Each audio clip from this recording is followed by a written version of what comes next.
Hello again, everybody. I'm Robert Romano. Let's pick up chapter 9 from where we left off: trade barriers, non-tariff barriers, and tariffs. We have seen that domestic politics can cause countries to try to protect their firms from foreign competitions by erecting barriers to trade. Some forms of government intervention can be divided into two categories. Those are tariffs and non-tariff barriers. Tariff is a tax placed on goods that is traditionally international. Some tariffs are levied on goods as they leave a country, an export tax tariff, or as they pass through one country's bound for another, or transit tariff. Most, however, are collected on imported goods or import tariffs. There are three forms of import tariffs. The first is an ad valorem tariff, and an ad valorem tariff is assessed as a percentage of the market value of the imported good. All right. A specific tariff is the second form of import tariff, is assessed as a specific dollar amount per unit of weight or other standard measure. And then the third form is a compound tariff, and this has both a valorem component and a specific component. Tariffs have historically been imposed for two reasons. Number one, tariffs raise revenue for the national government. Okay. They raise money. Tariff revenue account for a significant portion of a government's revenue, especially in developing countries. All right. Some countries depend heavily on these tariffs and find it difficult to collect and pay for services without them. All right. Also, tariffs act as trade barriers. Because tariffs raise the price paid by domestic consumers for foreign goods, they increase the demand for domestically produced goods. All right. So this was done for two reasons. All right. Tariffs have been imposed basically for two reasons. Number one, tariffs raise revenue and act as a trade barrier. All right. Simple as that. They protect themselves. Countries want to protect themselves. All right. Tariffs affect both domestic and foreign special interest groups. So take a look at this, read the book, go over figure 9.3. You can gain a lot of knowledge from this regarding both domestic and foreign special interest. But if you have any questions on it, please feel free to contact me. Barriers to international trade. All right, there are non-tariff barriers also. All right, the second category of government control on international trade include these non-tariff barriers, or NTBs. These barriers include any government regulation, policy, or procedure other than tariffs that impedes international trade. Okay? Quotas are the first ones. Countries may restrain international trade by imposing quotas. A quota is a numerical limit on the quantity of a good that may be imported into a country during a specific period of time, typically a year. Quotas have traditionally been used to protect politically powerful industries such as agriculture, automobiles, and textiles from threat of competition. Okay? Such results of trade agreements, as a result of this, many countries have replaced quotas with tariff rate quotas.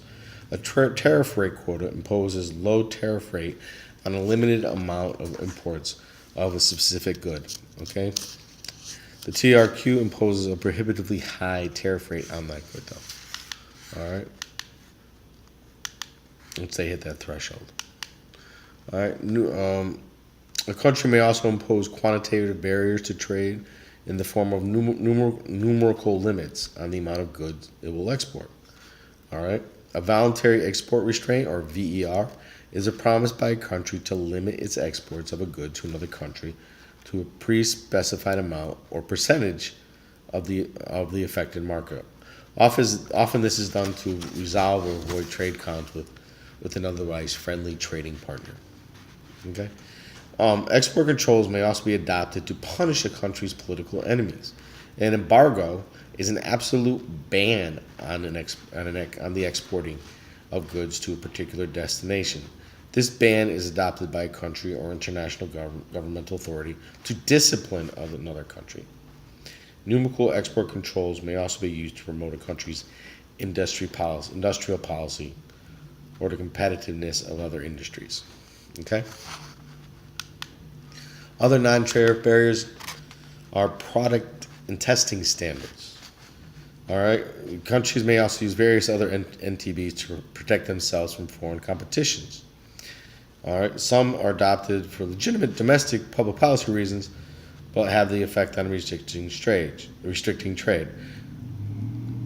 Some, but most NTBs, however, are blatantly protectionist. Among the most common forms of non-quantitative NTBs are, number one, product and testing standards. A common form of NTB is the requirement that foreign goods meet a country's product standard or testing standards before the goods can be offered for sale in that country. The second one is restricted access to distribution networks. All right, by restricting foreign suppliers' access to normal distribution channels, they can restrict the importing of goods. Third is public sector procurement policies. A public sector procurement policy give preferential treatment to domestic firms. Another one is local purchase requirements. Host governments may hinder foreign firms from exporting to or operating in the host country by requiring the firms to purchase goods or services from local suppliers. I'll continue on with regulatory controls, currency controls, and investment controls. All right, these are all different ways. These are non-tariff barriers to protecting for countries to use to protect themselves from various foreign competition.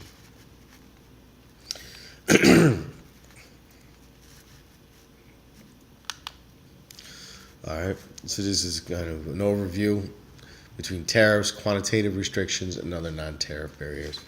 Take a look at this. It's a good summary of what we've been talking about.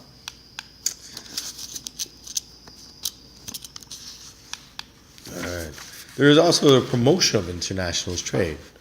All right, government policies that promote international business, such as subsidies, establishment of foreign trade zones, and export financing programs, are designed to create jobs in the export sector or to attract investment to economically depressed countries or economically depressed areas. Subsidies are one of these means. What subsidies are, countries often seek to stimulate exports by offering subsidies designed to reduce firms' cost of doing business.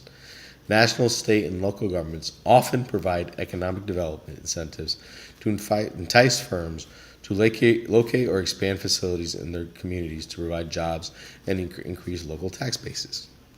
Because subsidies reduce the cost of doing business, they may affect international trade by artificially improving a firm's competitiveness in export markets or by helping domestic firms fight off foreign imports. Subsidies, however, can grow so large as to disrupt the normal pattern of international trade. We also have foreign trade zones. All right, in foreign trade zones is a geographical area where imported or exported goods receive preferential tariff treatment. Governments all over the globe use FTZs. FTZs may be as small as a warehouse or a factory site or as large as an entire city. Though the utilization of FTZ or firm help certain areas of the globe. All right. There's also some export financing programs for big ticket items such as aircraft or offshore drilling rigs.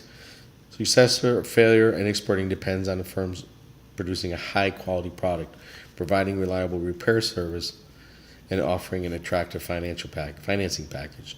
Because of the importance of the financial package, most major trading countries have created government-owned agencies to assist their domestic firms in financing export sales. To control unfair trade practices, in the United States, complaints are often investigated, to help fight off the unfair trade practices. Governments around the world adopt programs to protect domestic industries from imports and promote their exports. International competitors often allege unfair trade practices. In response to these complaints, many countries have implemented laws to protect their domestic firms from unfair practices. In the U.S., we have an agency called the International Trade Administration, the ITA. It's part of the U.S. Department of Congress. This their role to determine whether an unfair trade practice has occurred.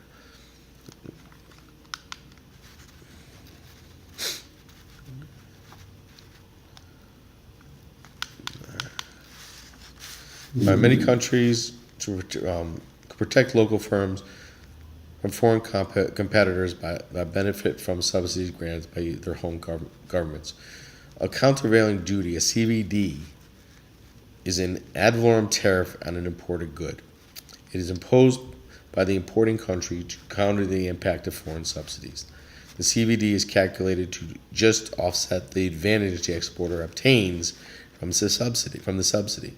In this way, trade can still be driven by competitive strengths of individual firms and the laws of comparative advantage rather than by the subsidies that governments offer their firms.